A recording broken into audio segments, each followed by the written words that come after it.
It's time for DodgerHeads.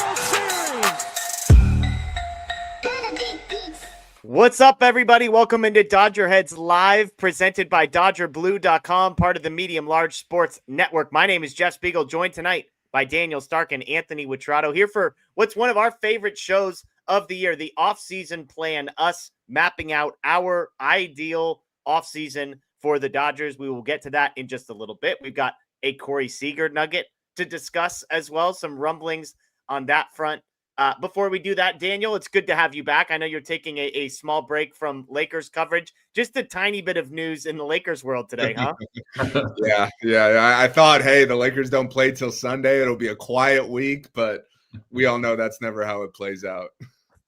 I was on a text thread joking, like, are all these people hanging out for Thanksgiving this week? Like, is the Buss family getting together next week and discussing politics instead of business, I guess? What I would pay to be a fly on the wall at the Buss family Thanksgiving, that would be incredible. Yeah, absolutely. In case you didn't know, Jeannie Buss fired two of her brothers from the Lakers today is what happened. And maybe the two more successful Busses, but that's neither here nor there and a topic for another conversation. Anthony, you've got yourself a nice looking shirt there, my friend. Yeah. My brother Christopher got me the new cap, the new fitted. So I got that, and then donning the Yamamoto Ohtani Sasaki Japanese celebration shirt. Okay. So yeah, we're the gear is now starting to all come in, and so I'm seeing the fruits of my bank account getting drained after the World Series.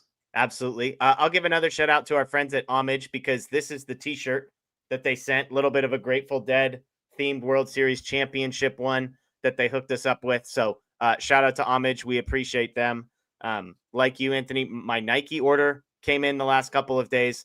One favor I'll ask of the two of you, and I don't mean to call brands out by name, but if I mention I'm going to order something from the LA Times next year, can one of you two just tell me that's a terrible idea, that their entire process for shipping things is a disaster? I get the email that's like, hey, your label has been created. It's on your way. And just today, 9 days later, I got an update that it has now been received at the El Segundo Postal Service office. 9 days after I was told that this thing was on the way. That's better than me. I ordered a couple of prints from this year's World Series newspapers, and they shipped from Vermont. Perfect. I ordered them like the day or two after the World Series, and they're now expected to be here before Thanksgiving. So that's good news. Yeah. And by the way, as Dong points out in the chat, it also cost me $10 to ship the $15 newspaper that I bought as well. So you'd think for $10 on a newspaper, that bad boy would be in my mailbox, 2 or 3 days later. No, we're still waiting for the day after the World Series paper over here, Daniel. Hey, you know what? It's worth it. Yeah. I'm also pretty sure the LA Times is either in El Segundo or close to it. So maybe someone crawled it to the post office or whatever, but 9 days and it's still in El Segundo. I'm sorry. They just keep, hey, if it's literally the email I got, which was definitely AI, was like, hey, if it has been more than 14 days without an update, let us know. I'm like, 14 days? That's the threshold where I get to email you before your AI robot stops responding to me. So incredible stuff. So someday I'm going to update the newspapers behind me, not Vin. I told my wife, Vin Scully's never going anywhere. So it's the one you can't see that's right behind me. It's currently Freddie Freeman hitting a walk-off in 2024. So it's a hard spot to take off. But Yamamoto full-page picture in the celebration, I think is tentatively penciled in for that spot. But let's get into some Dodger stuff. As always, thanks to everybody hopping on with us live on Facebook, on YouTube, on Twitter. We are live every Tuesday night, every Thursday night, every Sunday night.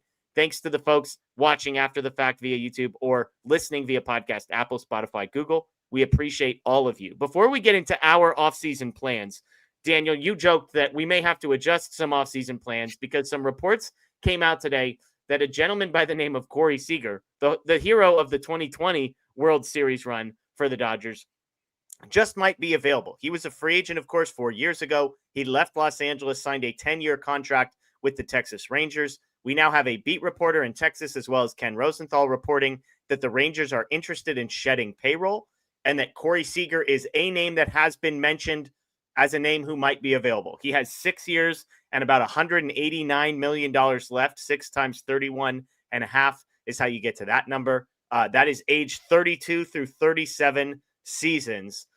Clearly a fan favorite, Daniel. I know one of your favorite Dodgers of all time. What was your reaction to knowing that he's available? Now, I'll say this. We don't know if he has any interest in coming to the Dodgers. There are 8 teams on a no-trade list. We know the Braves, for example, are one of those teams on the no-trade list. But Yankees also. What's that? I believe the Yankees also are on that list. Okay. So we don't know who's on that list. We don't know if the Dodgers are. We don't know if the Dodgers are interested. Lots of things. But Daniel, when you first saw this report that Seager might be available for trade, what was your thought? My first thought was he's probably not getting traded. So like I just kind of pre-calmed myself before I got too excited about it. But with that being said, like you mentioned, you know, all the OGs in the chat that were here for that 2020 run know how much I love Corey Seager. He was my favorite Dodger at the time. I actually understood the decision to let him walk. Obviously, he played a factor in that as well. He was a free agent, so he was signed, you know, free to sign anywhere. But as great of a player he is, he does come with his health risks. So that's why I was like, you know, pretty fine not giving him the 10 years, 350 mil or whatever. He ended up getting 325, whatever it was. Yeah. But with all that being said, I would take him back in 1 second. You know, we would have to figure out what the package is that works. You know, if you're taking on the full contract, you're probably not sending back like, you know, your top prospects or anything. But yeah, I would be interested. It's Corey Seager. We all love him. We know how good he is. We know how clutch he is in the postseason. And to me, like, I know you tweeted about this earlier, Jeff, like the bat is going to play. Yeah. You know, as long as he's in the league. Like, yeah, the defense will decline. You know, he's not a speed guy. He might struggle staying healthy. But when that guy's standing in that batter's box, he's going to be hitting until the day he decides to hang it up. So, yeah, we would have to talk price tag and stuff, but I would definitely be interested in Corey Seager, of course. Anthony, I'll say this. At shortstop, there was always this belief that he was going to have to move off of shortstop, and that day might come. I am surprised to say he remains one of the best defensive shortstops in the league, according to outs above average, and has been well above average for the last 3 seasons. So what complicates things with Seager is, aside from the contract, aside from the bet on health, is there a roster fit, Anthony, for a guy like Corey Seager on this group? I'll say this.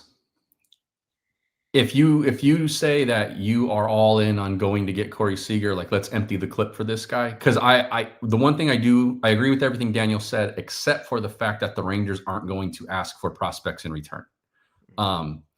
While it's known that if they do this, it's going to be a payroll kind of move, I also think it's part of the start to rebuild. And of all the players, you look at their payroll, of all of the players that have payrolls that would be in the category of like, this would help them shed payroll, Corey Seager is the only guy with any real value.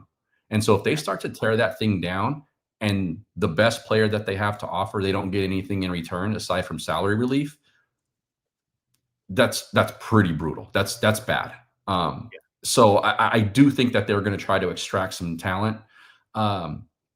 With that said, if you're one of the people who's all in on going to get Corey Seager, you got to tell me who you want to go tell Mookie Betts that he's got to move positions again after winning a Fielding Bible Award and then being a Gold Glove finalist. So I to answer your question, I don't see the fit, and the whole Mookie to second base thing. Look, that you've moved the guy around a bunch, and I think this fan base has put the selfish Mookie narrative to bed at this point. And so I think rekindling that in favor of like, let's bring Corey Seager back would be a mistake. But yeah, I mean, look, when he had the opportunity to stay and the Dodgers did not lowball him necessarily. They gave him what an extension is supposed to be for both the club and team: lifetime financial security for the player and a little under market probably to help the team out. And that's what extensions are. Look at Ronald Acuna. He might be the best player in baseball when he's on the field, but he's probably paid under market value because he signed an extension.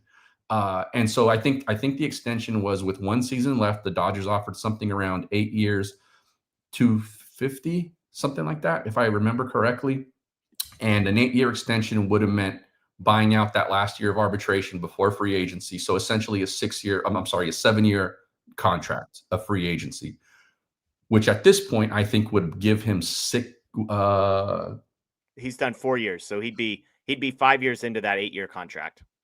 Yes. So yes, he'd have 3 years left. I did the math earlier and I actually tweeted it, but he'd have 3 years left on the deal if he had accepted that extension. He now has 6 years left on it. Yeah. For the Dodgers to not go that far in the initial negotiations, I have a hard time seeing them now trading prospect capital to get him back for even longer. Yeah. And to clarify, because I'll let Daniel chime in here, you weren't saying that he would be free to acquire because they're that desperate to move off. It's just that it's not the highest cost necessarily, because when you trade, like, I mean, as crazy as this sounds, I would imagine the cost to go get a guy like Steven Kwan is probably comparable to go get a guy like Corey Seager. Despite the fact that Corey Seager is a dramatically better player than Kwan, you're paying for Kwan's discount. And so that's why he costs so much extra, because he's on a rookie contract. So it's still going to cost you something, Daniel, which is what you were saying. It's just not going to be like the Tarek Skubal package necessarily. Yeah. I would use, sorry, go ahead, Anthony. Go ahead. Yeah, no, just agreeing with Jeff. It wouldn't be that, but it wouldn't be nothing. Yeah.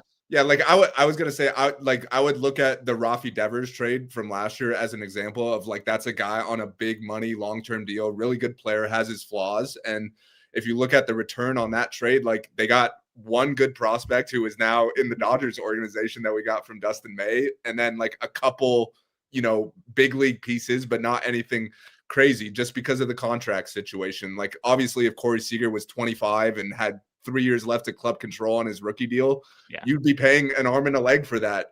To me, if Texas is trying to unload the full contract, then they're not going to get a superstar return package back. They might get one really good prospect and then a couple lottery tickets or a couple fringe major league type guys. But to me, I just think if you're the Dodgers, that's the type of move you should be looking to make, because you do have the financial might.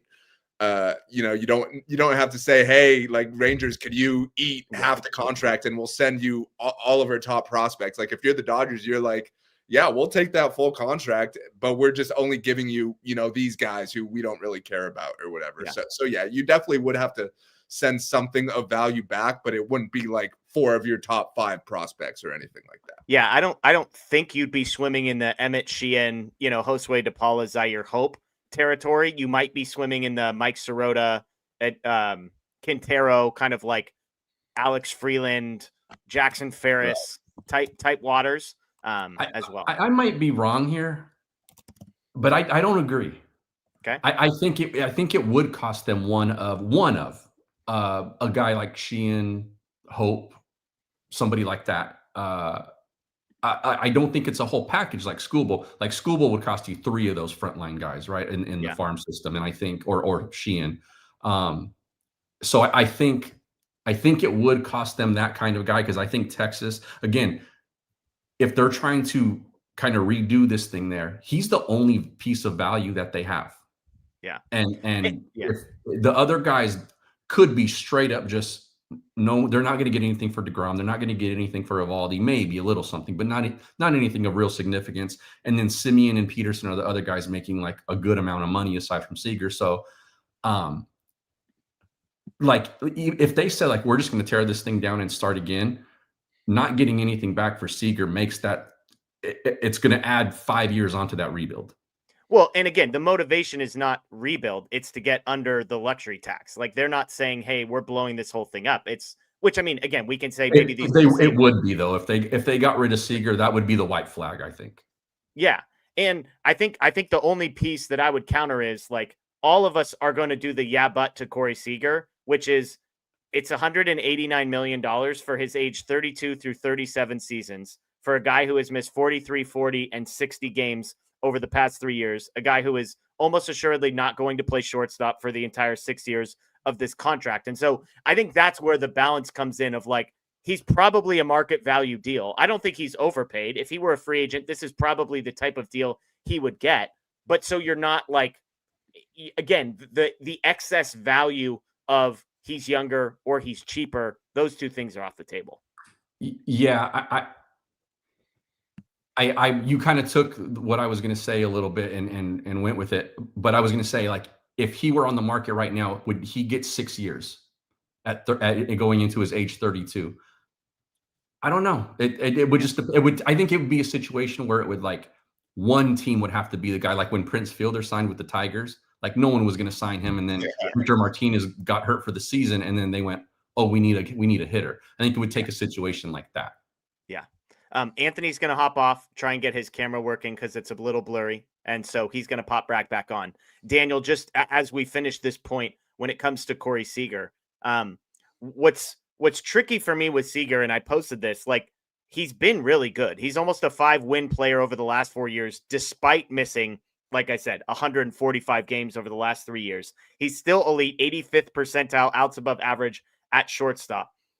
But we kind of touched on this. Like, I was with you. I loved Corey Seager, and I was like, I don't want to be paying for Corey Seager's age 32 through 37 season. So if you're the Rangers, this is the smart thing to do, which is to say, like, hey, we got the first 4 years of the contract. Anthony looking a little better. Nice.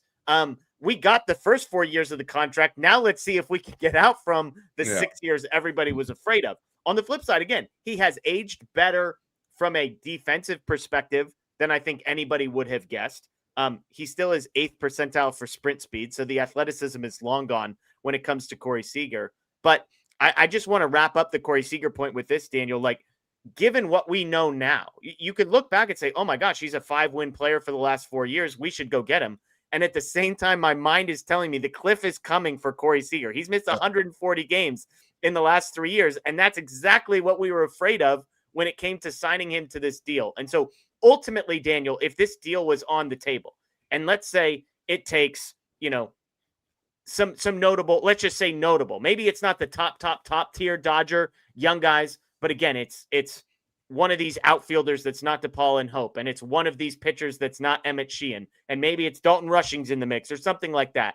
Like, given what we know, that it's these 6 years, 32 to 37, $31.5 million a year, would you pull the trigger on this? Like, get rid of logistics. Like, okay, they figure out Muncy moves to second, Seager takes third, or whatever. They figure that piece out. The contract alone, are you interested in trading for this player in this contract? So I think the Dodgers are in a much different spot now than when Seager was a free agent. Like, yeah, they had one World Series at that time, but now the fact that they've banked 2 in a row here, like, I feel like you can be a little more risky, and you could say, like, if the last 2 years of the Seager deal don't pan out, like, so be it, because at the end of the day, the goal is to win right now. And if you look at the Dodgers core of players, especially on the position player side, most of them are on the wrong side of 30 or getting close to it. So the window really is now. And some of those longer contracts that they do have might look kind of bad towards the end of them. But if you win 4 or 5 World Series, then at the end of the day, you can doesn't matter. That, so that's the argument for it. Like, if you add Corey Seager to this lineup, like, who's not picking the Dodgers to win the World Series next year? Totally.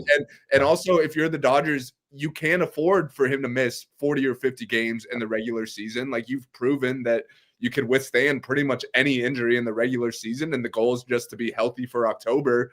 So we're going to get into this exercise where we kind of put together our ideal offseason. To me, like, I'm looking at this from an October state of mind. Like, I'm not necessarily making a ton of moves for the regular season just because I trust that the Dodgers are going to be able to get through the regular season and make the playoffs. Like, even if they don't win the division, they just showed this last year, like, they could get through the wild card series, no problem. So to me, I'm just kind of thinking with October in mind and what we could do to rack up as many World Series as possible with this current core.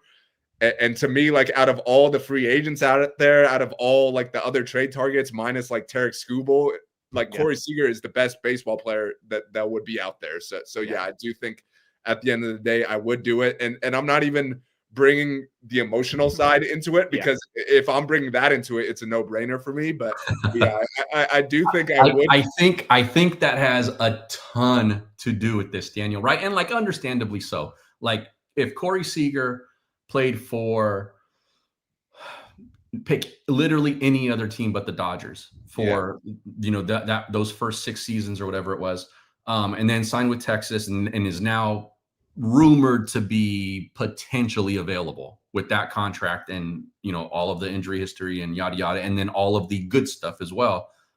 I don't think the Dodger fan base is as eager to go and get a guy like that, if as they are now, because he's a former guy and he's a former playoff MVP and helped them get to that first World Series in 30 years or whatever it was. So like I understand that part of it, but like I think a lot of that clamoring is because he's a former guy. Yeah, I mean, we're going to talk about Byron Buxton, and I think it's fascinating how Buxton and Seager, you're kind of making the same for and against arguments, where it's like, Totally. no, when this guy's healthy, he's elite, and he might not be healthy except for the contract, and we'll get there. We'll get there, Totally. But that's a big factor too. One other thing, just to close the loop on Seager, because I want to say this about the contract. I was afraid to give him the 10 years, and so I was like, man, the back end of that might be bad. What the Dodgers, if they were to go acquire Seager now, what they would know is that they don't have the risk of like an 8-year albatross or even a 6-year albatross. Because I think we would all feel really confident that you're going to get 1 or 2 really good years out of Corey Seager of this 6-year deal. So I think when you sign a guy to a 10-year deal, the range of outcomes includes he has a major injury in year 2, and we're just eating this for 8.5 years. Now he's played 4, you're only taking 6, and he's currently healthy and still producing and playing shortstop in years 5 and potentially year 6. So I do think there's less risk in acquiring this asset now than signing him to the 10-year deal in the first place. But as we've pointed out, with this comes a lot of logistical moving pieces of, would Seager be willing to move off of shortstop? That seemed to be a point of contention during free agency, was how quickly the Dodgers wanted him to move off of shortstop. Would Mookie Betts move off of shortstop if it meant Corey Seager coming in? I tend to believe if that conversation happened, he might be willing to do that, but remains to be seen. Would Muncy move over to second base? Like there's all sorts of moving pieces, but with Corey Seager, the potential, the offensive potential, even the short-term defensive potential, not to mention he hits from the left side, which has been a point of issue for the Dodgers. Like this checks a whole bunch of boxes. So again, stay tuned on the Corey Seager front. All we know is that he might be available and the Rangers might be trying to cut payroll. So we'll see if the Dodgers end up getting involved in that one. Let's pause real quick and get to some super chats. We have a ton of these. I'm going to get to the ones that relate to the Seager conversation we were just having, and then we'll circle back. Freedom says Seager ain't coming back. Should have paid him what he wanted, and we would still have him. He would be a great second baseman. Mookie stays at shortstop. He didn't want to be a second baseman, so he's a great shortstop. So kudos to him for being right on that one. Just to add to that, sorry. I also think like taxes in Texas and lifestyle in Texas were things that Corey Seager was very interested in. And for the Dodgers to make a comparable offer, they would have had to go above and beyond like 400 million in that range or something probably. So I think as Anthony broke down earlier, like the Dodgers did, make a modest proposal at keeping him, but it just seemed like he was prioritizing elsewhere. Yeah, those are great points. And I think that there's a question of if Seager actually wanted to stay in Los Angeles. Yep. And still asking whether or not he would want to come back to Los Angeles. And that would be a thing as well. Yeah. Yeah. Back to back asks, better fit Seager or Bellinger? Who would you pick?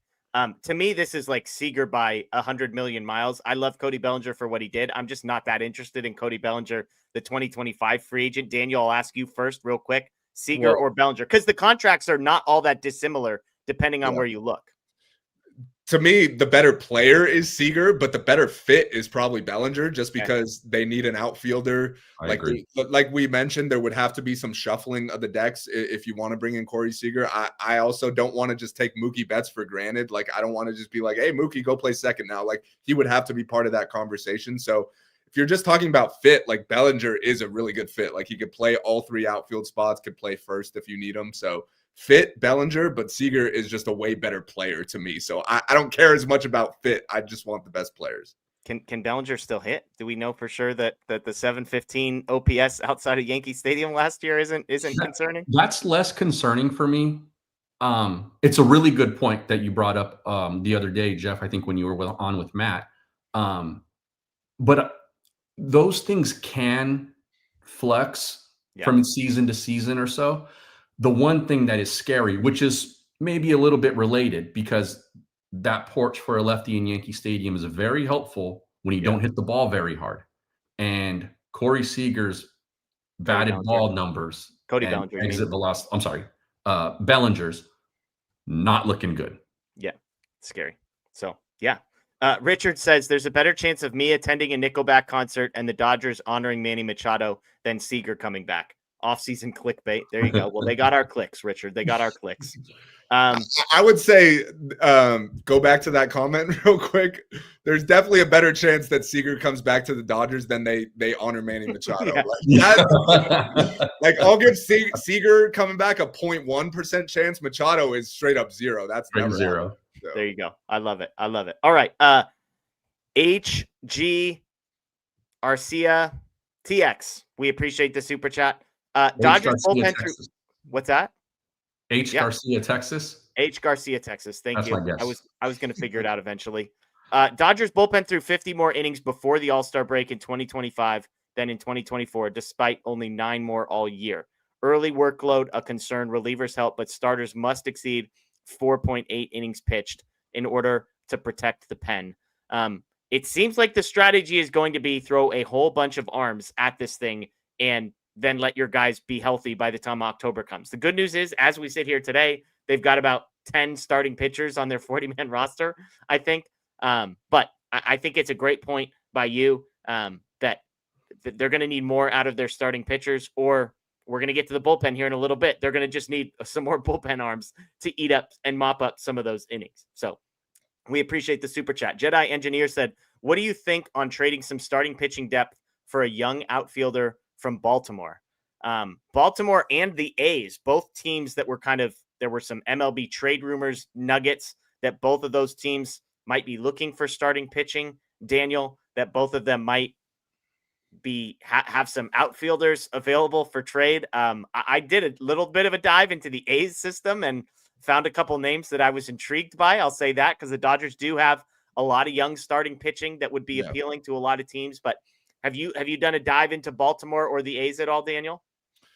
I mean, I know, they're major league guys, not too familiar with their farms necessarily, but I do think this is the kind of move the Dodgers should look to be, making, just because they do, for once, they do have a bit of a surplus in starting pitching depth. Now, I'm not saying to go and trade like your top guys or anything by any means, but there are some expendable guys like in the upper minors and whatnot. And we all know almost every team is looking for starting pitching. Like the Dodgers turned Dustin May into 2 legit prospects at the deadline last year. We've seen it time and time again. So yeah, I definitely think, if there's a team out there that really needs starting pitching and they happen to have some extra outfielders, that's the type of move, they should be looking at.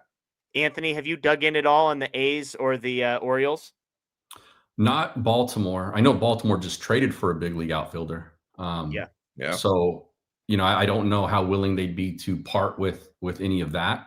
But yeah, the A's I think are always open for business. There's always that sign around their neck. So, I think you can take a look there and find something. I do think that the Dodgers will trade from some of that starting pitching depth. I don't think it'll be like the Sheehan, River Ryan kind of guys. Potentially like, some other guys who I think might, they feel like at least in their rotation might be back end kind of guys, mid to back end kind of dudes. I could see them moving from there. What that brings you back, debatable. But I do think that, even within the kind of mid-tier moves, I think you start to see them start to move off of some of that. Yeah. I've got an A's name that I'm going to throw out in a few minutes. So stay tuned. Okay. Smile 51. What's one realistic? I think they met like people's names on YouTube are different now. Like it's all these people that I recognize the pictures that maybe they're changing people's like username or something like that. Maybe I'm crazy, but what's one realistic free agency trade that the Dodgers make this offseason that makes you say, wow, the Dodgers are all in for a three-peat? My initial answer to this, and Anthony, I'll come to you first, was I think the outfielder that they go get will again, I think they're all in for a three-peat. I'll say that. But like I am watching like what level of outfielder are we going after? Like, is it a big name that's going to cost you some serious prospect capital? Is it like a Steven Kwan type who's like a good player, who's an obvious massive upgrade over what they have, but not like a superstar? Or is it like, hey, Ryan Ward and Alex Call, welcome to the big league roster and opening day? Like, to me, Anthony, the the Dodgers are all in will depend on what they do in the outfield. Yeah, I think I agree. And I think they're all in anyway. I'm with you on that. And I think the word realistic here in this super chat is doing some lifting. I think if you're saying, I think what realistic might mean is like could happen, but it would be bold. The two things that would tell me like that they just do not give a F. Like they're going. They don't care what anyone else says about what they're doing. They're just going to go do it and chase the ring. Yeah. Two. It would be signing Kyle Tucker. Yeah. And making a legitimate play for Tarek Skubal. Yeah. I was going to say Edwin Diaz might be the other one, just that they say like, screw the qualifying offer picks, screw the numbers, go pay for a reliever, maybe in that category. Daniel, is there anything that jumps out to you as like a holy crap move that might be out there? Yeah, I mean, Kyle Tucker is the name that immediately came to mind. I'm not expecting it, but if they go out and do that, then it's like, oh yeah. The other ones, we'll get into relievers, but Edwin Diaz, yeah, Devin Williams, those are the names that came to mind. Brad Ramirez chiming in. Somehow, some people have their names, some people don't. So I don't know. Brad says watching on a plane over Utah 3 in a row. Shout out to whatever airline you were on, Brad. Enjoy some ginger ale on us. Cole Boy Cole says 100% chance Richie references Nickelback in one of his next 10 super chats. So Richard's got jokes. We appreciate Richard. This is old news by now, but Nickelback was the concert, right, where the CEO got caught with the head of HR. That was Coldplay. Coldplay. Wow. That's all. There's going to be some people deeply offended by the comparison of Nickelback to Coldplay. Is all I'm going to say. Clearly, right, I'm a fan of both the segment. We're gonna do some offseason planning for the Dodgers, and I want to make this piece abundantly clear. The task that was set before us was, what would we do? We are not making predictions per se of what we think the Dodgers are going to do. We are simply saying, if they handed the keys to Daniel or to Anthony or to myself, how would we handle the next few months? Trades, free agency, any of that. And so we broke it down into 3 categories because it feels like there's 3 massive gaps, if you will. It's in the outfield. They need a solution for the outfield. And as we mentioned in Seager, I suppose you could sign an infielder and move a Tommy Edman out to the outfield if you wanted to try and solve it that way.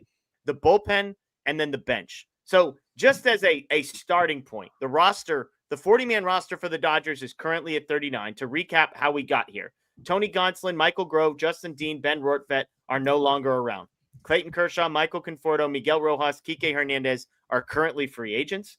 Ryan Ward and Ronan Kopp have been added to the 40-man roster for the first time. Max Muncy and Alex Vesia had options picked up and will return. That is kind of, in a nutshell, what the Dodgers have done so far.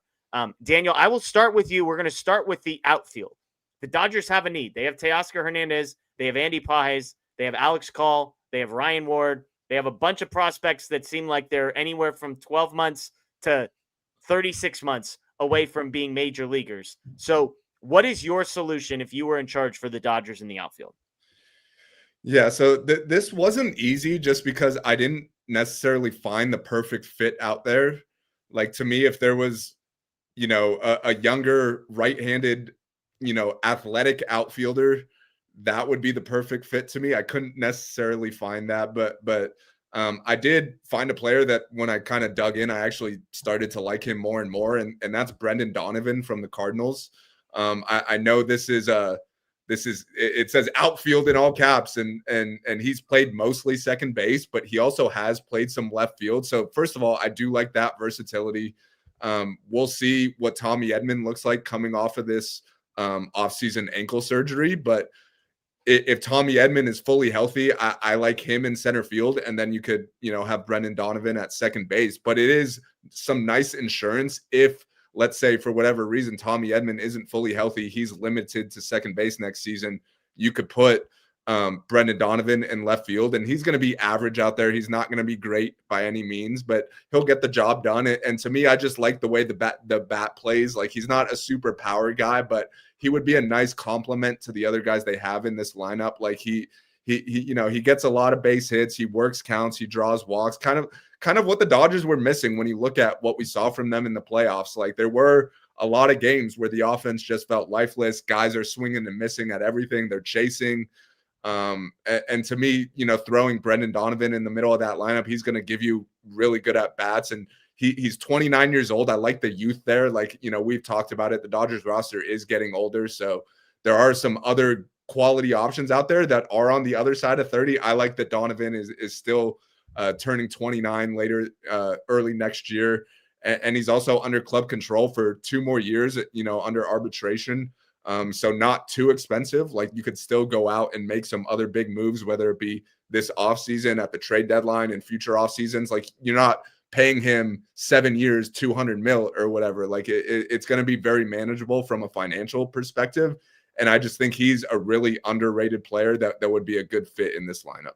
Yeah, he's got the utility you mentioned. I mean, I just love looking at his offensive profile. He's been in the big leagues for 4 years. Has had a weighted runs created plus of 115 or higher in all 4 of those years. Going back starting last year, 119, 115, 118, 127. So no massive down year. You mentioned can kind of play everywhere, can also play the outfield. Would be expensive, I imagine, to some degree, but compared to a Stephen Kwan, I would imagine he's less expensive than that. Compared to a guy that's going to get mentioned here in just a second, would be less expensive than that as well. So, Anthony, your turn for the outfield, and we'll talk about maybe what these guys might cost, but your solution to the outfield is who? I like that Donovan pick too. I think it's quite reasonable. But if we're being unreasonable a little bit, and I'm talking about like this, I didn't say this earlier when we were asked about like the all-in kind of move, because I was trying to think like just higher than that. But this to me would be a full in, like, we are trying to break this window to keep it open in the next handful of seasons. That would be if the rumors are real about him potentially being available. Yeah, I would go hard at Byron Buxton to cover center field for the Dodgers. Yeah. 3-year deal. The money left on it is very reasonable. 45. And to me, it feels like a really high reward, medium risk kind of deal with his injury history. Because if he is hurt for a lot of this contract, you go get him and he's hurt a lot, like he had been before the last couple seasons. It's only 3 years. Yeah, it's not great, but it's not 6 like we were discussing earlier with Seager. And so I think that's a play that you go and get that guy, and not only does he raise your floor from a defensive position in the outfield, he raises your ceiling exponentially, assuming that he can play 125 to 150 games for you. Yeah. Buxton is my solution actually to this problem as well. I agree with Anthony. Does have a no trade clause, but there are rumors that he might be open to a trade to a contender if the Twins do continue to trade everybody, which they pretty much did at the deadline. Right. I joke that he is the Tyler Glasnow of position players. Totally accurate. When he's healthy, he's one of the best players in Major League Baseball. He's one of the best defensive center fielders in Major League Baseball. I think I tweeted this out. Like, he was, people look at the age on a guy like Buxton. He's 31. He turns 32 in December. He was the fastest player in Major League Baseball last year when it comes to sprint speed. And oh, by the way, if you look at his weighted runs created plus, 136 last year, 140 the year before that, has a 171 number on his resume as well. I mentioned Corey Seager has been averaging a tick under 5 wins per season. Buxton was 5 wins last year. Now, the obvious caveat here is health. 126 games last year, 102 the year before that, 85 the year before that, 92 the year before that, 61 the year before that. So he makes Corey Seager look like Cal Ripken Jr., to be fair to Byron Buxton. Yeah.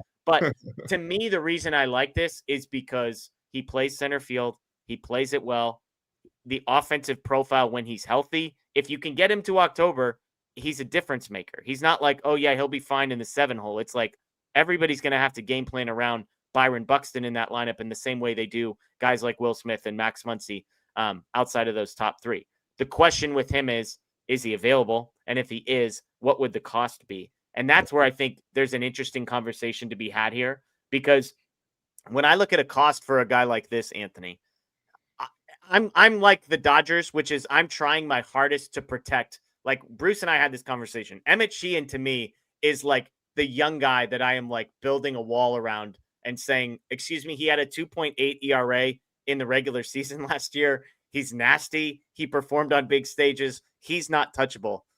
DePaula and Hope are close. Like I'm trying to hold on to those guys. So like, then it's really hard because then you're packaging guys together. Like Quintero is one of the top outfield. He's the number 3 outfielder the Dodgers have in the farm system. He's a top 50 prospect most places. And he just got named number 1 in their system by, I think, Baseball America too. Quintero's number 1? Yeah. Yep. Wow. So I'm wondering if it's like a Quintero, Jackson Ferris, who's the number 1 pitching prospect that the Dodgers have, who's not a guy that's already pitched at the big league level. You throw in a Ben Kasparius type. Maybe it's Justin Robleski, take your pick. And then I don't know if it's Ryan Ward, who's the 4th piece, but something like that, where you've got the high-end talent of one of these guys that's a top, 20 to top 50 prospect in baseball, combined with the pitcher in Jackson Ferris, combined with a Kasparius or Robleski type, and then combined with, again, if it's Alex Freeland, if it's Ryan Ward, if it's some piece that's in that next tier after it. I don't know if that gets it done, Anthony, but that's kind of what I'm thinking for a Byron Buxton deal. Yeah, I think that's fair. I think it's fair because of the history. I think it's fair because of the no trade clause. And if it's true that he wants to play for a winner, he kind of puts the Twins into a corner there. Yeah. And then if they're going to do right by him, if he does ask out, then he's gonna, he's going to go to a place that he's got leverage and that, which in turn is going to give the team receiving him some leverage in these negotiations. I think that's if you get a package like that in return for somebody, I think you walk away happy with it. Did you get everything from the Dodgers? No, but you also got a guy who's been averaging double-digit games played over the last 5 seasons. Yeah. So I would be, if the Dodgers did that deal tomorrow and that's what the package looked like or something very similar to what you just described, I think I'm fine, because my question would then be, in the next 3 seasons with Buxton as a real piece of your lineup and an anchor in your outfield, do you get another ring out of it? Then those guys that you gave up are worth it for me. Yeah. Daniel, how do you think a Donovan package would compare to the one that I just laid out? I think it would be a little lighter, but I think the difference in those 2 teams that you would be dealing with is, I would say the Cardinals are probably looking for players that are close to major league ready, if not already in the major leagues, because they're not in a full rebuild right now. So that's why I think it would make sense from the Dodgers perspective, because you probably would be able to clear a couple 40-man spots, and we're going to get into other moves that we want to see the team make, free agent signings and whatnot. So you are going to have to clear some 40-man spots. So like if you're the Cardinals, you could just replace the versatility of Brendan Donovan with a guy like Alex Freeland, who could be your opening day second baseman if you want him to be. You could send them a guy like Landon Knack, who the Dodgers, let's face it, they have no place for him. He's going to turn 29 in the middle of next year. I'm not wrong about that. The guy's going to be 29. He should not be in AAA at this point. Yeah. So you could just stick him at the back of the Cardinals rotation, and he could give them, some solid innings. And then of course you probably need to add one more, solid prospect in there. Maybe not any of your top guys, but I think the Donovan package would probably be a little lighter than Buxton, just because his ceiling isn't high.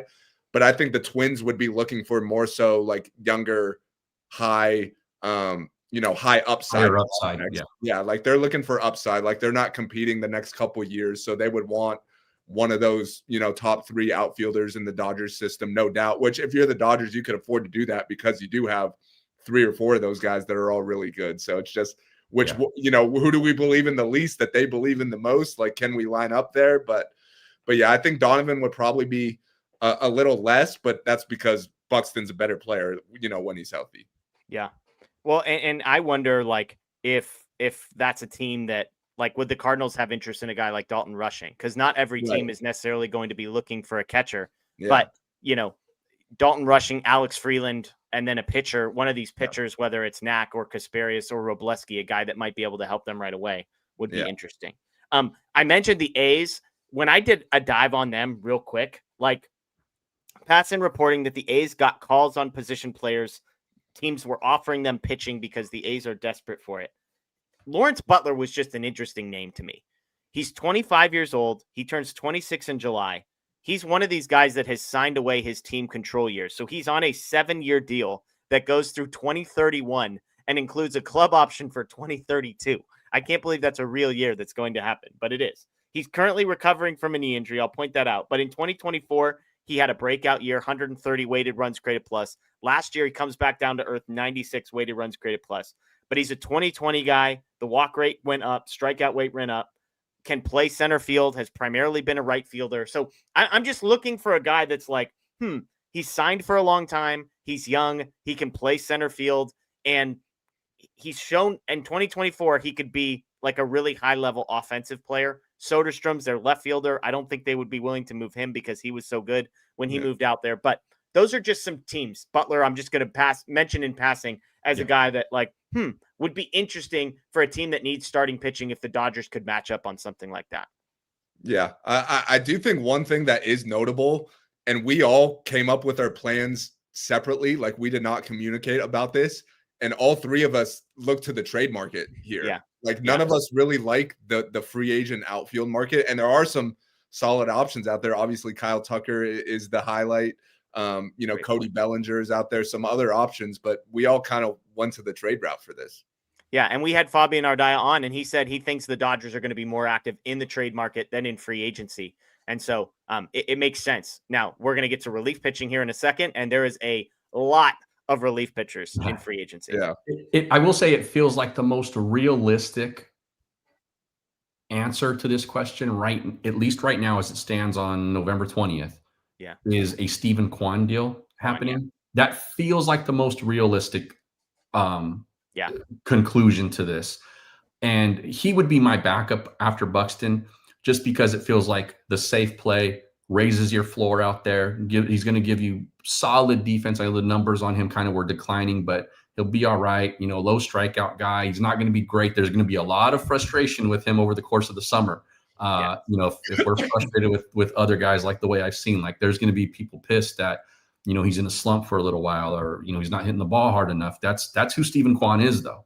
And so I think that's sort of the safe, like, let's just plug this hole with something that we know is going to be reliable play. Yeah. Yeah. And it won't be cheap, but I do think that he's a guy the Dodgers have been connected to, and that need still exists. So Freedom, by the way, says, do you guys do this for side cash or just for fun? I'm an old Dodger fan, not trying to be rude. I enjoy viewpoints, but I don't always agree. This is a professional operation, Freedom. I know sometimes it might not seem like it at all points, but we're very fortunate that this is we get to do this. Daniel runs our Lakers site, the editorial or the writing side of things. So we appreciate folks like you watching.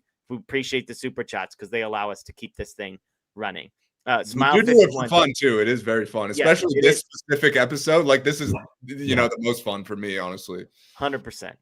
Smile 51 says it's using the name I created when I was 15. Love that. I hear outfield. Is the second base market that bad, or is the worry on Tommy's health? I would say kind of both of these things. I don't think there's an obvious guy at second base, and I don't think it's worth betting on Tommy Edman playing center field realistically. Or even the corner outfield, because he's coming off of an ankle injury that's requiring surgery, and he's definitely not getting younger. So, and infield is his better position as well, defensively. Yeah. I would rather just plug the hole with somebody that we know can go do it, instead of like kind of keeping, the fingers on both hands crossed that Edman comes out of spring training healthy enough to go play the outfield. Yeah. The one second base option that I was interested in, and probably everyone would be interested in, was Ketel Marte. I just don't think that the D-backs would trade with the Dodgers. He would be an incredible fit. He's an MVP candidate, that a switch hitter. So he would be great, but I just don't think the D-backs would do that. And the other one would be Bo Bichette on the free agent market. I just think he's going to get a lot of money and probably, wants to, stick at shortstop somewhere if he gets that opportunity. So I just don't know if the fit is there. I've got a couple names coming for you on my bench segment of some second base type players, and they'll give you a taste of how shallow that second base market is. Yeah. We'll put it that way. All right, let's shift gears. Let's get to the bullpen. Anthony, I'll start with you. We know the Dodgers are going to want to address this group. They have a bunch of dudes out there, but clearly that group was not good enough. Trade, free agency, 1 player, 7 players, all of these things are available to you. Yeah. If you were in charge, what would you do with the bullpen for the Dodgers? I make a strong push for Devin Williams. Okay.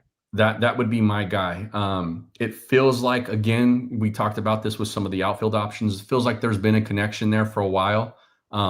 When Williams talked after he got traded to the Yankees, when he talked about, I thought I was going to the Dodgers before the deadline happened. It felt like almost like a little bit of disappointment on his side. Like he was totally cool when his agent told him like, this is a real possibility. Yeah. And so, I think a relationship there could be built this winter, and I think they could go get him. I've seen the 4-year, 5-year kind of projections for him.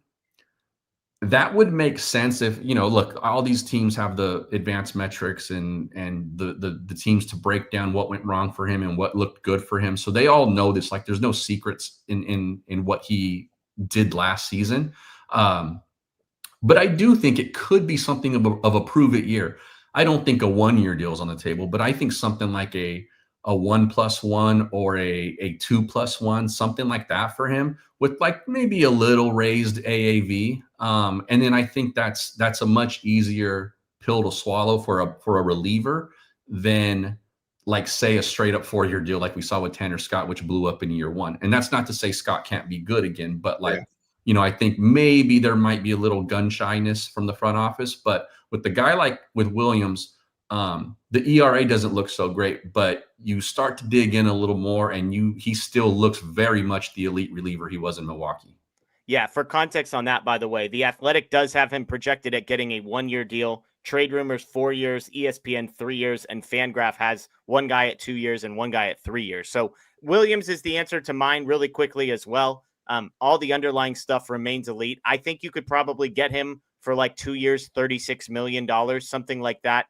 A slightly tick up on the AAV.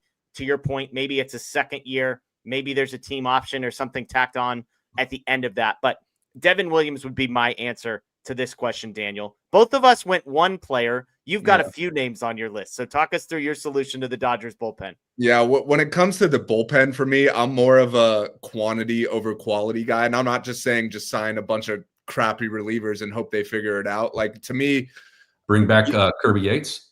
Kirby Yates. Oh man, that was a disaster. And like you said, the Tanner Scott, the first year of his deal didn't exactly work out either. And I'm not giving out a 4-year deal to a reliever. So like if Devin Williams is a 2-year type guy, then obviously, like to me, there's very minimal risk with that. But I tried to stay away from, the 3-4-year guys. I looked at, only 1 or 2 year deals for relievers. And to me, like I would rather get 3 or 4 slightly above average guys and hope, like we know relievers are so volatile. Sure. Like, Devin Williams had close to a 5 ERA last year. And I think he is probably the best option out there after Edwin Diaz, but that just goes to show that even the best option might have a bad year. Like there's, that can happen to pretty much any reliever. So the guys I came up with, I came up with 3 guys, all right-handed. I think the Dodgers are pretty set from the left side. They even probably have too many guys from the left side. So the first guy I went with was Ryan Helsley, and he's another guy similar to Devin Williams who has had elite stuff in the past, former all-star type years, and is coming off kind of a down year, which is why you could probably get him at a slight discount than he would have costed a year ago, for example. But I still see the upside in Ryan Helsley. Like if you look at his numbers last year, his fastball was just getting destroyed, and the guy throws 100. So something's not adding up there. Like I think if you make a couple tweaks there, you could get that back on track. But the thing I like was his breaking ball was still elite last year, like untouchable. So if you could kind of figure out that fastball, you could get him back to being an elite guy. He throws 100 miles an hour. Like, it shouldn't be super hard. It kind of reminds me of Roki at the beginning of the year a lot. Like he just couldn't figure it out with the fastball. But when you do have elite breaking stuff, if you could, tweak some things, maybe he starts throwing a two-seamer or something, or whatever the case may be, I think he could have, get back to being borderline elite. And I went off MLB trade rumors. It had him at 2 years, 24 million. So for me, that's like very reasonable. Yeah, for sure. And I just think, like, if things go right, he could be like a closer type. So that's why I was interested in him. The second guy I had was Pete Fairbanks, another closer type. MLB trade rumors had him at 2 years, 18 million. When I almost did a double take when I saw that, because that just feels very reasonable for a guy who has closer experience, is coming off a really good season. And he's, some of the underlying stuff on him is a little iffy, yeah, sure, but nothing. But I would, if for that kind of deal, 2 years, 18, exactly, I would trust all day that the Dodgers could fix a guy like that. Yeah. I did think the underlying stuff was a bit concerning, but it's not a 3-4 year deal. I still think, in Tampa, he was their closer. Like, he was basically their guy in the bullpen. And if he's just kind of part of a group of guys with the Dodgers, I think he could be really good as well. And then the third guy I had to round it out was a current Dodger, Michael Kopech. Barely pitched at all last year, but we saw when they acquired him the year before, like, when he's right, the stuff is, almost as elite as it gets. And we know the control is a mess. We know he hasn't been able to stay healthy, but because of all that, you're probably getting him on a 1 year prove it type deal, like 1 year, 7 mil, 1 year, 8 mil. Like, he's going to want to kind of reestablish himself, maybe become a closer type before going back into the market. And we know he enjoyed, the last couple of years in LA. So I just think, bringing him back on a 1 year deal with the upside that he possesses, that feels like a good move to me. So those were my 3 moves. Yeah. To your point, if they make a trade, they're going to have some open space on the 40-man roster to make some room for some of these guys. So I think that would be sort of the question. But I like it. I mean, just throw bodies at them, throw numbers, and see what happens. Sorry, just to add one thing real quick. Like, to me, those 3 guys, you're looking at like an AAV of like 25, 26 million. And if 2 of those guys pan out, like, you're very happy with that. So it's just kind of like buying lottery tickets and hoping for the best. Yeah, absolutely. Yeah, I would say that my backup plan would be filling things internally. And that could include Kopech. It includes Gratterall. It could include some of the guys who we've seen in the bullpen already that are, kind of starting as their first role, but, could be moved into the pen. So I think the one nice thing about the bullpen stuff is, like, the Dodgers have a lot of optionality in where to go this winter. Yeah. And possibility that a guy like Tanner Scott figures it out. Totally. And gets better. And moves on. So, by the way, Smile 51 says, "Am I alone in wanting Devin Williams?" Right after he sent this, we started talking about Devin Williams, and he's like, "Well, sent the super chat a little bit too early." I guess the answer is no. We all like Devin Williams. We appreciate the super chat. Okay, last one here. Let's talk bench.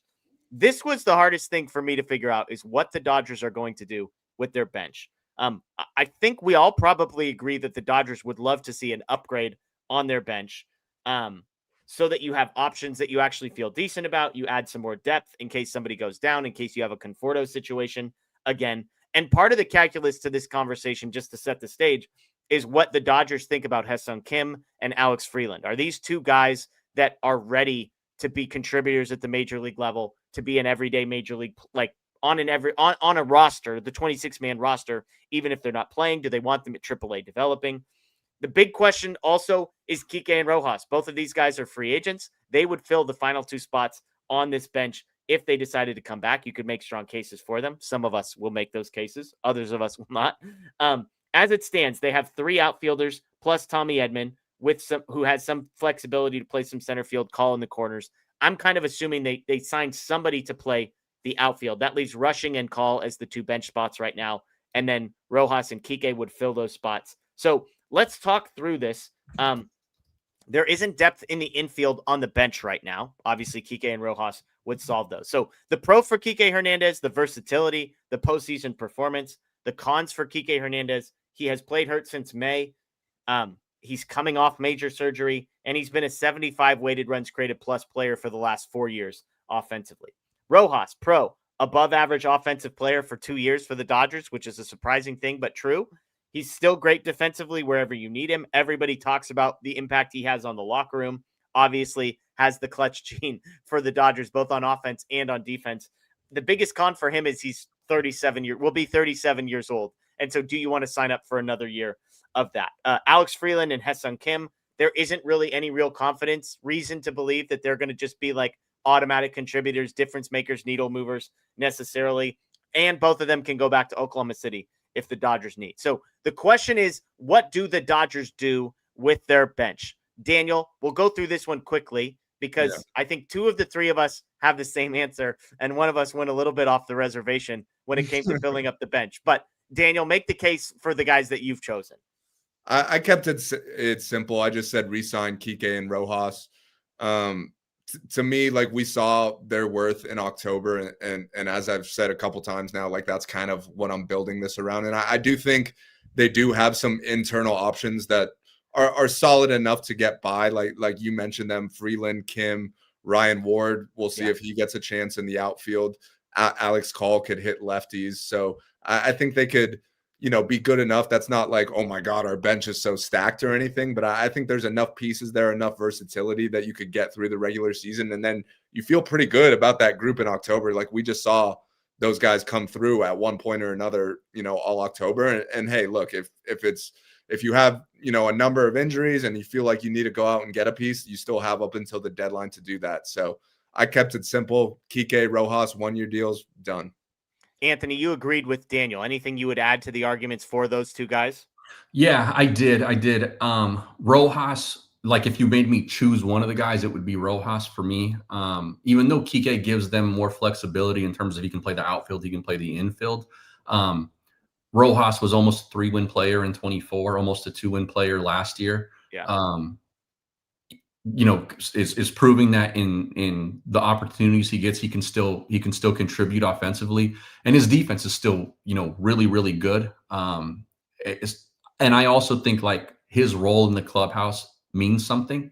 I think you saw the reaction to guys on his home run and afterward, not just that it was a 9th inning homer to tie the World Series in Game 7, which is going to cause some natural reaction, but they were like just overjoyed that I think it was him. And I think that matters. And so bringing him back, I think, would do a lot of good in terms of, like, just keeping guys happy, so it's not just for, like, Miguel Rojas, the player. It's also, I think, for clubhouse culture.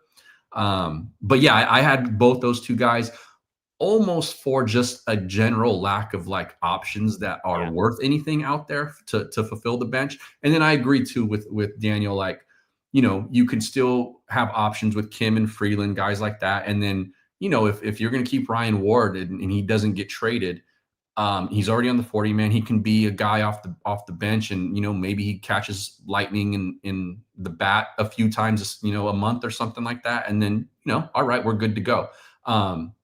So I think with the Major League Baseball bench, you're just looking for guys who are able to contribute and play the positions competently. And I think that for a guy like Rojas, he's proven too that if somebody does get hurt, he can serve more of a longer term role too. Yeah. I will say, so I do not have Kike and Rojas on my bench, and it is, I would say, partly because I'm just trying to be different and to go through the exercise of what would they do if they don't do that? The most likely is those 2 guys come back, and I think I would be perfectly content if they do. So I'm going to throw 2 names at you.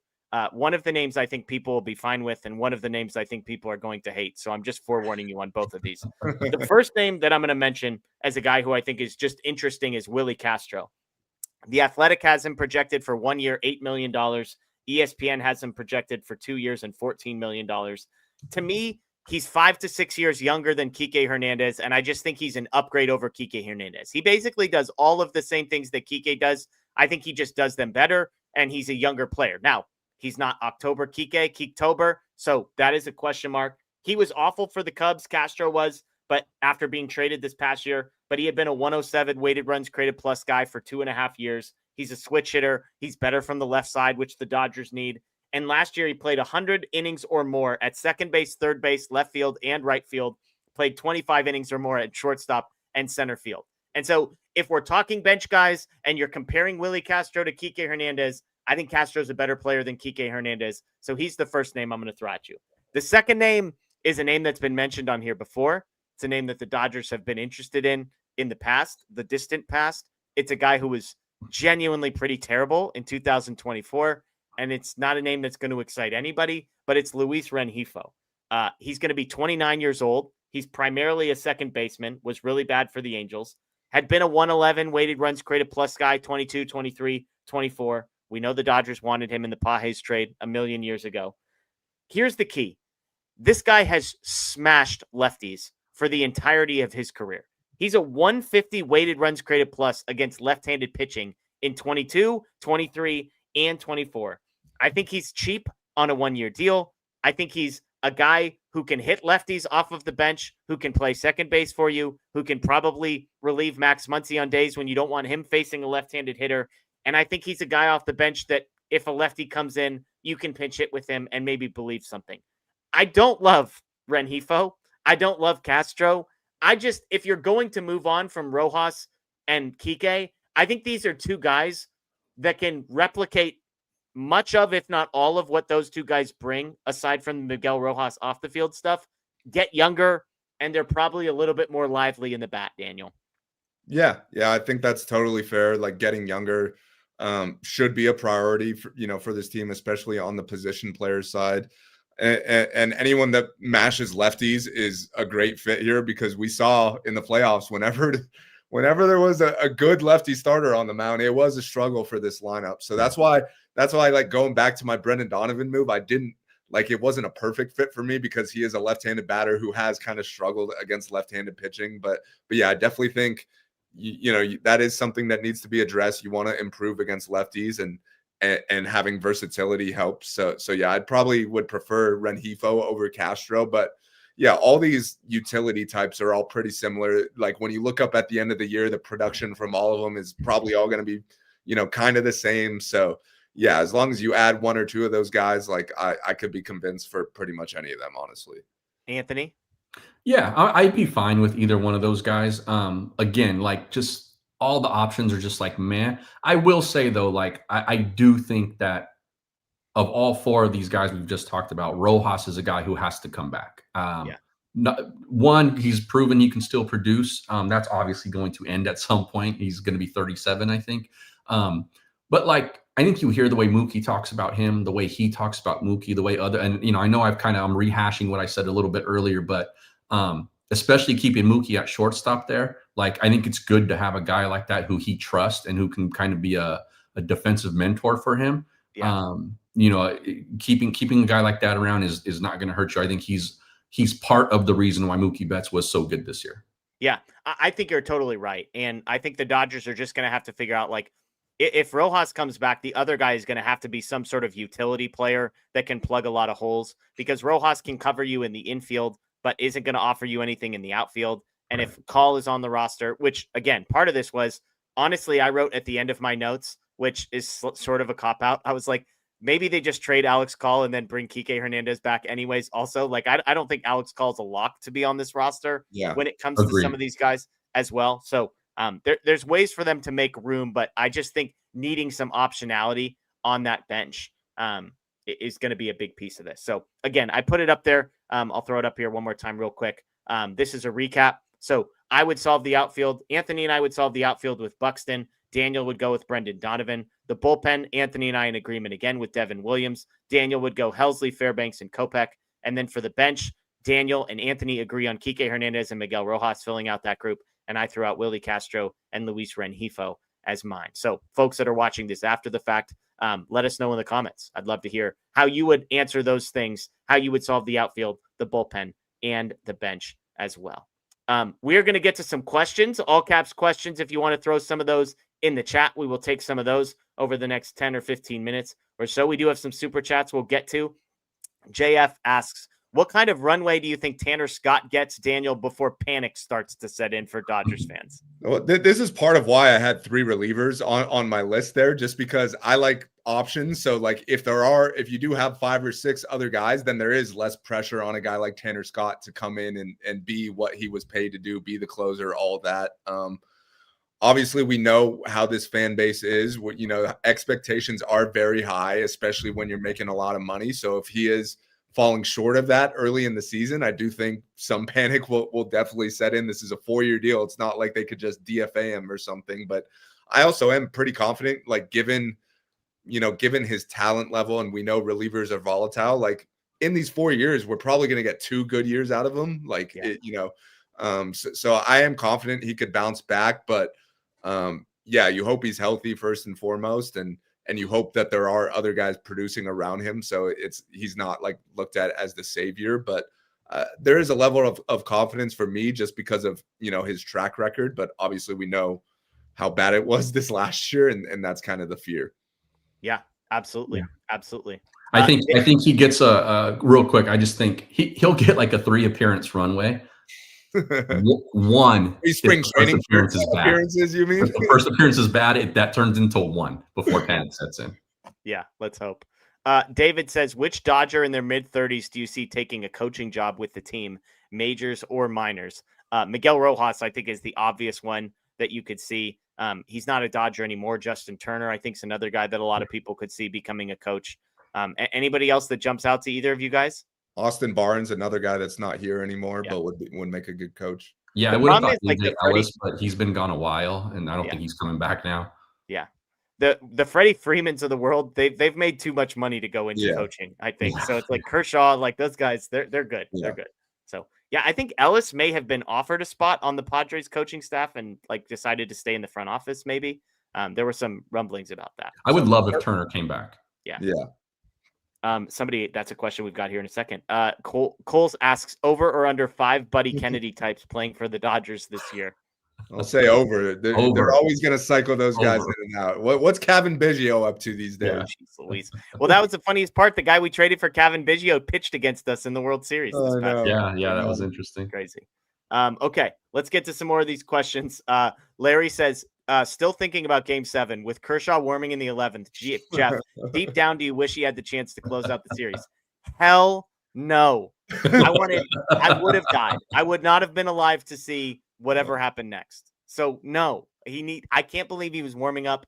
You're making me mad that he was warming up again. I'm mad the fact that he says he was going to come in the game with Roki Sasaki standing right next to him warming up is genuine insanity to me. So I'm going to move on before the PTSD gets too deep. Joseph says, Orioles 2026 AL champs, ? I realized today the Dodgers' last 4 World Series have been against the AL East. Boston in 2018, Tampa in 2020, Yankees in 24, Blue Jays in 25. So pencil it in, 2026, Dodgers versus Orioles. We'll beat them and just make it a clean sweep. Sure. Let's do it. Smile 51. After we won in 2024, Dave had a wish list. We signed everyone he mentioned. Give me a wish list of 3 guys you would sign if you were GM. Let's be realistic. We ain't trading for Scooble here. Let's do it this way. We each get to pick 1 player. Daniel, I'll let you go first. If you were creating a wish list, then each of us gets to add 1 person to that group. Who would you have? I mean, if it's like, am I not accounting for money? Like to me, like if the Dodgers signed Edwin Diaz, that would probably make them that would upgrade them the most, one singular signing. They're already the favorites. You were going to say they'd make them the favorites. Yeah, I was going to say favorites, but I was like, they are the favorites, even if they make 0 moves the rest of the offseason, which honestly is partly why when you looked at our offseason plans, we didn't go above and beyond this year compared to past years. Like, I think we all kind of agree, like there's a really good core in place here and you just need to kind of improve around the edges. But I would say if you give me 1 move, I would say Edwin Diaz. Let's just shore up that closer position. Anthony, what would be at the top of your list? I think considering what they currently have in the stock and what we saw last season, I'm going to go in the bullpen as well. I would go Devin Williams. Yeah, Devin Williams was going to be the guy on my list. Although I think Edwin Diaz is like clearly the best. Yeah. It's just a matter of the qualifying offer, the extra years, the extra money that's going to come in. Yes. Yeah. So there we go. Okay. Let's see. Jay asks, Newsweek says that Murakami is projected for 4 years and $75 million if he comes. What are your thoughts on this, Anthony? I'll come to you. Are you interested in Murakami? That feels reasonable for him. I don't have a ton of interest there. Yeah. I'll be honest with you. I think that once Muncy is done, that they have some internal options, and I think there's also some moves to be made later on down the road to potentially fill third base. So again, I do think that projection is fair, but I'm good. Yeah. There were pictures, by the way, if you haven't seen them, of Yamamoto and Murakami hanging out. So Thomas says, what do you think about that? Sounds like someone is recruiting. We know Japanese players put the team first. Murakami can change. Roki asked help about velocity. Yeah, I mean, the issue with him is he might be able to play third base. And right. Some people disagree on that. But even if he can, the Dodgers aren't going to put him at first or DH, and they currently have Muncy for one more year. So I don't think it's the craziest thing in the world to sort of see them spin the wheel where it's like sign Murakami, move Muncy over to second base. Tommy Edman is kind of in the outfield, and Edman's sort of your bounce around utility guy, playing some short, playing some second, playing some third. I don't think that's crazy. I could see it happening. I don't think it's likely would be my Yeah, answer. that's fair. Zenji with the super chat. Jeff, can we try an updated sign off for the show? Something like still champs. Spice it up, Jeff. So we'll test drive some things. Still champs is just nice and simple. And but we appreciate the insight. We'll put that in the suggestion box and take it into consideration.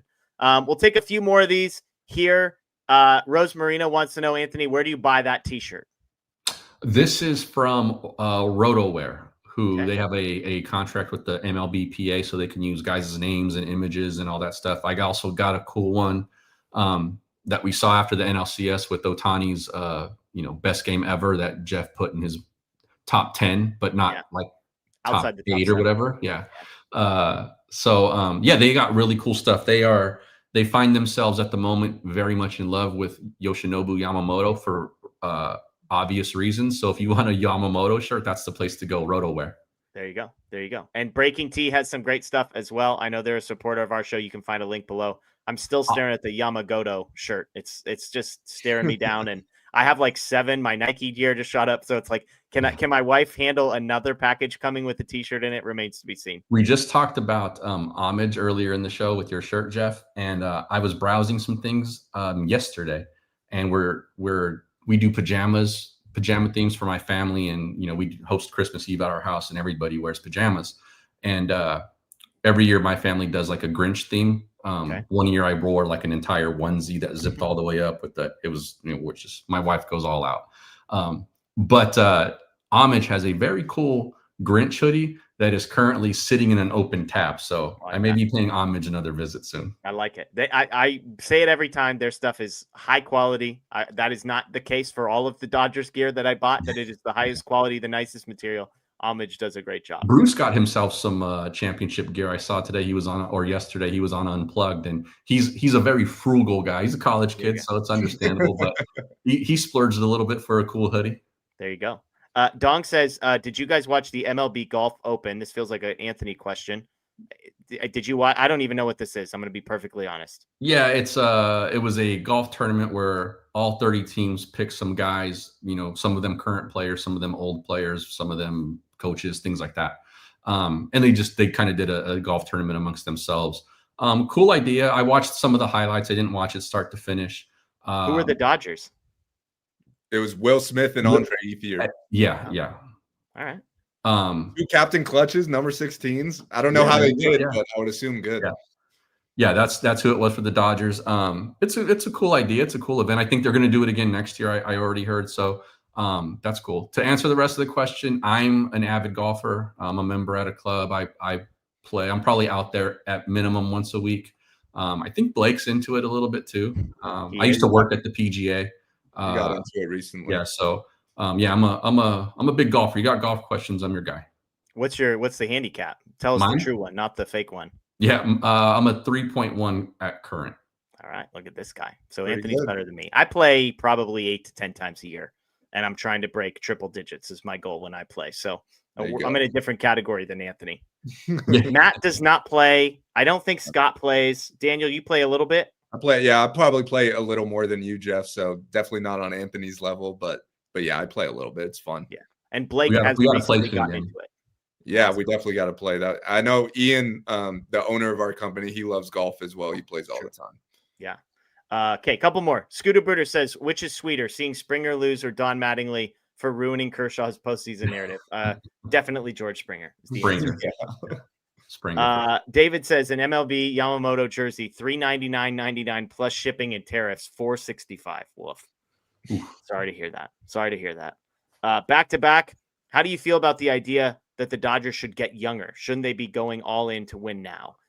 My answer to this is kind of the both and. Like, they should be trying to win the World Series right now. If they can do that and get younger, they should do that. Yeah. But the idea that, like, we can't get Seager because he's 32 and we need to get younger, it's like the younger guys will come. Like, all these outfield prospects are going to show up. The pitching staff is going to be young. Like, they should be trying to win World Series. If you can get 27-year-olds that are going to help you do it, then I'm all for it, Daniel. But World Series priority. And just to add on to that, the farm is loaded. So there is going to be an injection of youth in the next couple of years. Yeah. And also B, like, when you look at all of the offseason plans we came up with, like, none of us spend that much money. Like, none of us signed Kyle Tucker. None of us signed Cody Bellinger. So if they have an offseason like that, there is going to be a lot of financial flexibility in the coming years. The farm is still going to be loaded. So they will have an opportunity, to get younger at some point. Like, the name for me that I like, that the realistic young star who could be traded in the next, 2 to 3 years, that if I'm the Dodgers, I would kind of have my eye on, is Gunnar Henderson, because who knows what's going to happen with the Orioles. He's really a really young, dynamic type player. And to me, like, if you're not spending a lot of money now, that could be a guy that you're kind of saving it for. Yeah, I can see that. There's a chance too, within, like, in 2 seasons, that whole starting outfield could be, like, under the age of 26. Yeah. Has a food question. What is your energy drink or energy bar preference? Also, what's on everyone's menu today? I am not an energy drink person. I drink coffee, I drink iced tea, and I drink water, and that's pretty much it. Daniel, are you an energy drink guy? No, I don't drink any caffeine. Like, I'm just mainly water or like a Gatorade. Those are probably the 2 things that I drink like 95% of the time. Anthony? Yeah, you know what? I don't do energy drinks either. Just never really have. Never got into those. Energy bars, I will eat those. And as far as, like, preference, I go into my office every once in a while. I work from home typically, but when I go in there, they're like, oh, hey, take this stuff from the kitchen, like, and they give me boxes of stuff, and a lot of the time it is energy bars. So I go and I dump them in the pantry, and they'll last me till the next time I go up to the office. So I don't really do too much of the drinks though. Anybody eat anything good today? I will brag about one. I went to the grocery store yesterday, and our guy David will probably correct me on how to pronounce this, which is fine. But people are going to be surprised to hear that I love cheese, contrary to what Matthew Moreno tells you. But I bought some burrata cheese, which is like the mozzarella with, like, the almost like ricotta inside of it. And holy smokes, it's delicious. So bought a package of that, 4 little balls, cut it up, smeared it on some crostinis with a little tomato, olive oil, and salt, and holy smokes, delicious. Fancy. Might go back for round 2 when we're done here. It's hard to say, but that was my afternoon snack / evening dinner. So Daniel, any good food on the Starkand menu today? It's raining here, so I ordered a pizza, kept it simple. There you go. Do you want to tell us from where? Big Mama, Big Papa. There's a few of them down here in SoCal. I'm sure some people are familiar with it, but that to me is some of my favorite pizza in this area.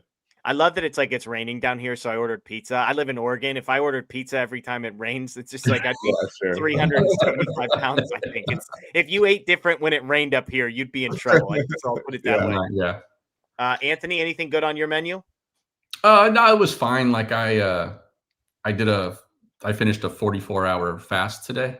Okay. Wow. So I was trying to go for 48, but I was like, I want food now. And so I went to Ralph's and went to the deli and got a hoagie and paired that with some jalapeno chips.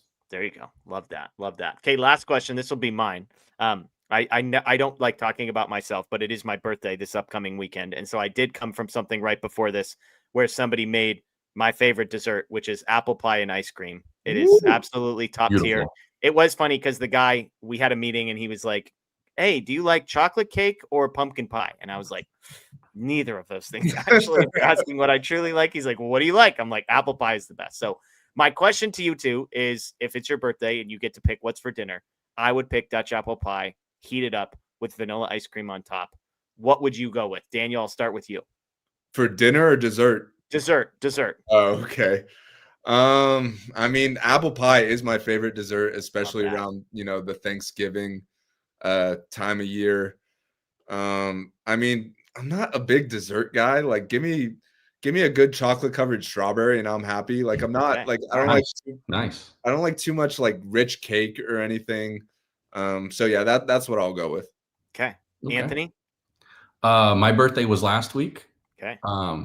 So I can speak from recent experience on what the go-to was. I'm like you, Daniel. Like, I'm not big on sweets too much, but a good cheesecake with a whole lot of strawberry sauce on it with big strawberries, I'm in for that. Okay. And I should mention, I know Daniel and I at least are aligned on this. One of my other favorite desserts is a Pizookie from BJ's. It's just for sure top tier. But again, Anthony weren't you the one that criticized my use of my descriptive language on BJ's, Anthony? Wasn't that you? It was me. I believe the term you used was BJ's is elite. Yeah. They have Pizookies, and Pizookies are elite. So the Pizookie is elite. Like, say what you want, about the food, but I don't know anyone who's ever had a Pizookie and didn't come away, loving it. So, well, we do know one person, but that's beside the point. See, here's the problem: is that if you don't say something is the best, then everyone goes, "Well, you said it's the worst." It's like Jeff with his cheesesteak. Yeah, it's true. It's true. Blame Moreno for that. So, folks, that is going to do it for us tonight. We appreciate all of you joining us. Sunday night will be a normal live show. I will be here. It will be my birthday, so forewarning on that front. But I believe it is Anthony and myself on Sunday night, and we will have content next week. So stay tuned for that. We're not taking the whole week of Thanksgiving off, but we'll probably be a little bit pared down from a content perspective. But Sunday will be live, Tuesday will be live, and we'll figure it out from there. So thank you to everybody for joining us. If you're new, as always, please subscribe, ring the notification bell. If you're a podcast person, follow, rate, review. All those things are super, super helpful for us. That is Daniel Starkand. That is Anthony Witrado. I am Jeff Spiegel. Enjoy the rest of your night, everyone. As always, go Dodgers. And yes, still, champs.